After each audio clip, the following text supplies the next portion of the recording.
Hello，大家好，我是阿勾力。很久没有给大家分享交易策略了，今天给大家分享一个关于 Super Trend 指标的交易策略。不管是指标还是策略的 EA，我都会放在网上供大家去下载啊。关于地址，大家自行联系我啊，或者私信我。好，开始我们的正题啊。我下面先讲一下这个策略的细节啊。这个策略的来源是这个视频啊，感兴趣的伙伴可以自行进行搜索啊。自己去查看一下，赶时间的小伙伴就不用去了，我直接给大家总结一下就可以了。这个策略使用到两个指标啊，一个是我们的这个 Super Trend 指标，另一个就是 EMA。Super Trend 指标它是一种趋势跟踪指标，是由两个参数构成的，一个是周期长度，另一个是倍数。用公式来表示就是 Super Trend 等于前一根 K 的 Super Trend 值加减ATR 再乘以它的系数，这里的加减取决于趋势的方向。如果市场趋势是上升的，那么就是减；如果趋势是下降的，那么就使用加。这里的系数其实就是倍数的概念啊。通常来说，它会设定在1到3这个范围之内。这个数值与 ATR 相乘，就确定了 Super Trend 线与价格图表的距离。这个系数决定了 Super Trend 的灵敏度，它的值越大 ，Super Trend 线与价格之间的距离就越大，反之亦然。而这里的周期长度就是影响 ATR 的参数啊，周期长度更短，那么计算出来的 ATR 值会更反映市场较短周期的这个波动性。反之的话，如果你选的周期很长，那么计算的 ATR 值就会反映出市场更长期的波动性。例如我们内部课讲的这个 Don't Channel 交易策略就是利用的这种短期 ATR 与长期 ATR 进行比较，就可以得出市场的波动性是否变大了。关于 Super Trend 的指标，一般来说我们是这样使用的当 Super Trend 线在价格之下，那么这个时候就认为是上升趋势。反之，如果 Super Trend 线在价格之上，那么就认为是下降趋势。所以当 Super Trend 线由下往上穿过价格时，你可以认为这是一个卖出信号。当 Super Trend 线由上往下穿过价格时，那么就是一个买入信号。这就是我们的 Super Trend 指标。还有一个指标就是EMA 指标。原视频使用的是 DEMA 而我这里是使用这个 EMA， 因为 DEMA 通常来说它会对于价格来说它会更加的敏感有时候太敏感也不是好事。而我们这里再加上这个 EMA 之后感觉还不错，所以就直接使用这个 EMA 了如果对于代码不陌生的话，其实你可以自己去试一下自己试着把这个 DEMA 带入这个策略，会不会绩效更好？好，必要的知识讲完之后，我们再来讲一下这个策略的详细步骤我们这里以做多为例，首先是进场点，当 Super Trend 线由上往下穿过价格时，就是我们的进场点。而我们的止损是直接使用的这个进场点位置下的这个 Super Trend 线作为我们的止损。止盈的话，我们这里可以设置止盈，也可以不设置。如果打算设置这个止盈的话，我们这里这个 EA 的止盈代表的就是盈亏比的概念。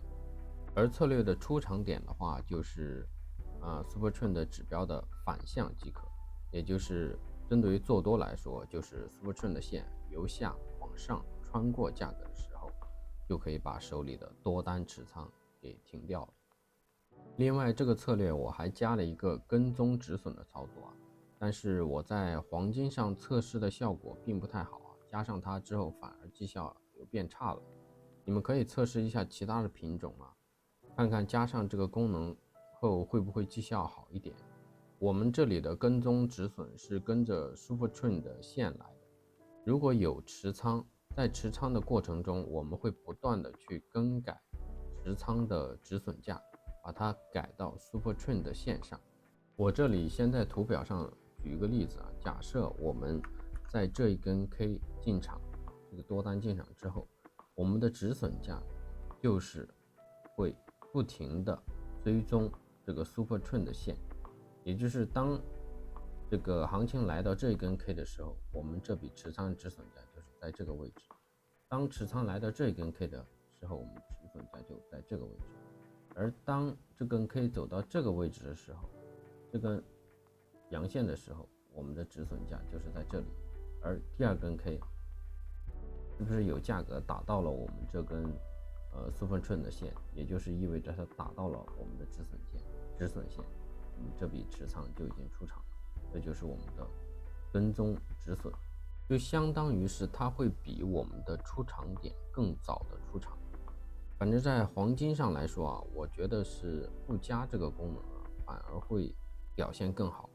然后就是我们的均线过滤器啊，因为有时候价格的反复震荡会导致我们的这个 Super Trend 的指标会不断的产生信号，而通过加上这一根EMA 的这个趋势过滤，就可以很大程度避免一些震荡时期的磨损。它的意思就是，如果当我们这里Super Trend 的指标产生了信号的同时，我们还要满足价格是在均线之上，才可以满足这个做多的操作。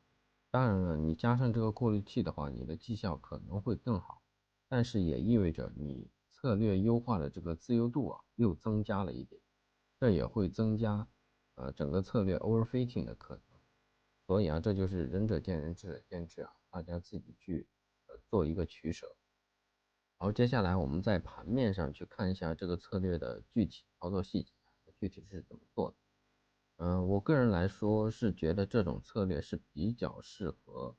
这个黄金的，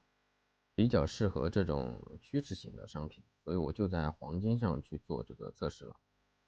还是回测从2012年一直到今天总共是12年多的时间，让它走得慢一点。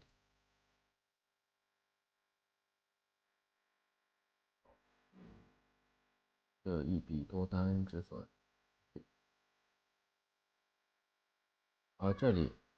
进行了一笔多单的进场，我看一下均线，价格是在均线之上，然后Super Trend 的指标由空转多进场，然后因为我们这里有跟踪止损，所以它的止损价格是会一直跟着这个 Super Trend 的线。微银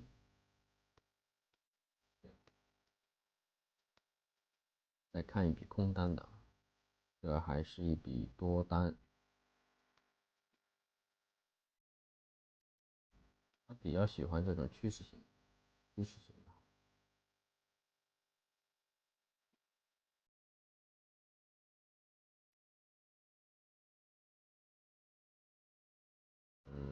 这还是一笔多单，而且是一笔获利还不错的多单。大家注意，如果你是加了这个跟踪止损的话，它的止损会比较贴近于市场的价格，它可能会过早的出场，但是优点就是它会对于利润的保护比较及时。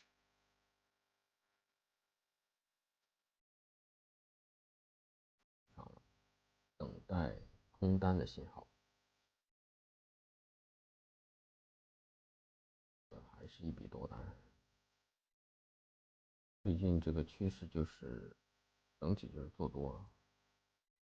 加快一些。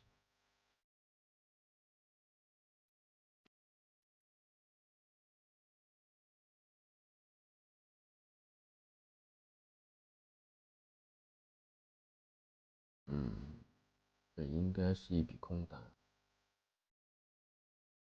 应该是空单止损。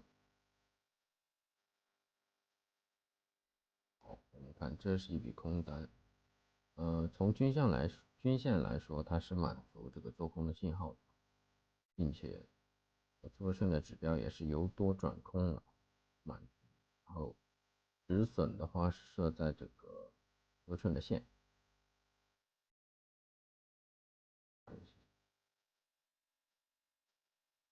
也是正确的。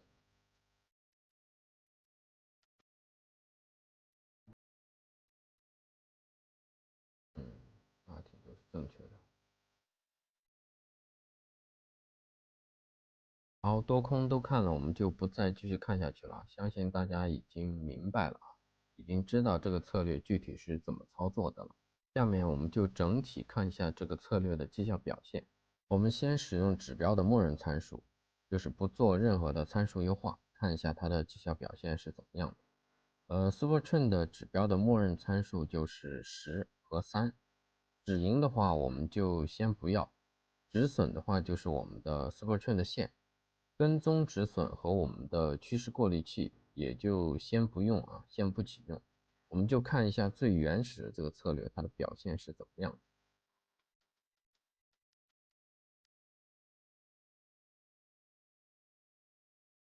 这是它的盈利曲线，这个表现其实还可以，毕竟我们是使用的默认参数啊，没有做任何的参数优化，而且也没有加任何的过滤器。它在这12年之间能有这个表现，其实还是不错的啊。这就说明这个 Super Trend 的指标还是有点东西的。接下来我们再看一下，还是不加这个趋势过滤和跟踪止损的情况下，我们只对 Super Trend 的指标做一下参数优化。其他的参数包括我们的这个时间周期都保持不变。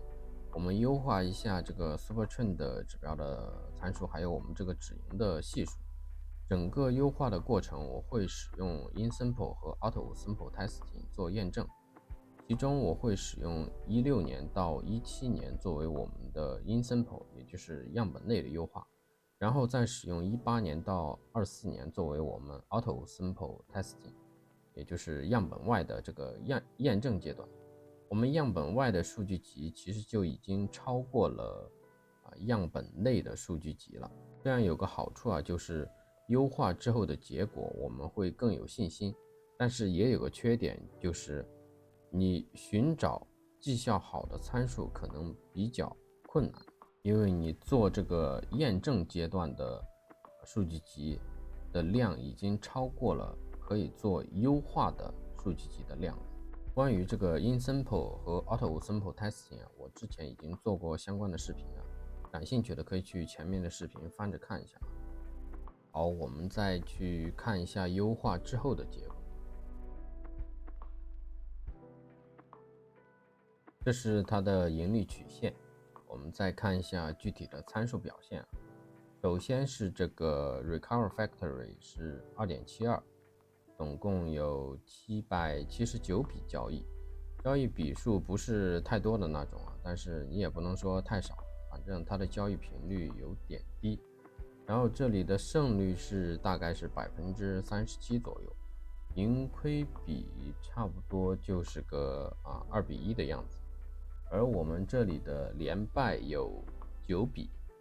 这个就是看个人的接受程度了啊。最大回撤的话，差不多是17%左右，还可以啊，不是很多。好，我们再增加一个自由度，就是我们的均线过滤器。我们再看一下，加上它之后，这个优化的结果是怎么样的。这是它的盈利曲线。是肉眼可见的增长啊，整个盈利曲线比刚才好了很多啊。我们再看一下具体的参数表现，首先是这个 Recover Factory 是提升到了 4.54， 然后我们的交易笔数也是多了很多啊，来到了1902笔，胜率呢跟刚才还是一样的啊，刚才是大概37%左右，现在是36.75%，没什么太多的差别。盈亏比的话，刚才是2:1，现在的话差不多也还是个2:1的样子，但是这里的连败是有增加的啊，来到了16笔多，而最大回撤也来到了26%，这个倒没什么意外啊。欲戴皇冠必受其重嘛，想赚得更多，肯定要承受更大的风险。总体来说还可以啊。好，这就是这个策略的全部的一个介绍。对于这个策略你怎么看呢？欢迎在下方评论区留下你的宝贵意见，也可以帮我点个赞，加个关注，我会带来更多的这个策略介绍，也会分享更多免费的 EA 工具。好，我们下个视频再见吧，拜拜。